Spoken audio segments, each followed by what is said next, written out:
Thursday afternoon கொழுந்தனாரும் கோசிஸ்டரும் இந்தியாவுக்கு ஒரு relative வர வேண்டியதாக இருந்தது. ஸோ அவங்க கிட்ட கொஞ்சம் சாக்லேட்ஸ், அப்புறம் வந்து மித்துக்குட்டி பர்த்டேக்காக கொஞ்சம் கிஃப்ட் எல்லாம் வந்து அனுப்பி வச்சுருந்தாங்க. ஸோ நாங்கள் வந்து முந்தின நாள் மேரேஜ்க்கு போயிருந்தோம். அங்கே அவங்கள பார்த்து இதெல்லாம் வாங்கிட்டு வந்தாச்சு. காரோட பேக் சீட்டில் வச்சுருந்தோம்.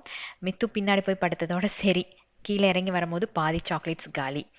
நேற்று போட்ட மினி விலாக்ல சிலர் வந்து கமெண்ட்ஸில் கேட்டிருந்தீங்க, அதாவது பன்னீர் வந்து குக் பண்ணாமல் சாப்பிடலாமாக்கா அப்படின்ட்டு.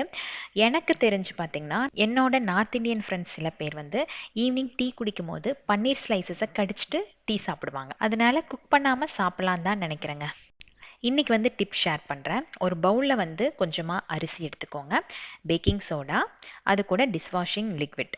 இதை வந்து ஒரு 6 மணி நேரம் நல்லா சோக் பண்ணி வச்சுருங்க. அதுக்கப்புறம் நல்லா டைல்யூட் பண்ணிவிட்டு செடிகளுக்கு லைட்டாக ஸ்ப்ரே பண்ணி விட்டீங்க அப்படின்னா அதில் இருக்கிற பூச்சி, எல்லோ கலரில் இருக்கிற லீஃப் இதெல்லாமே மாறி நல்லா பூ பூக்கும்.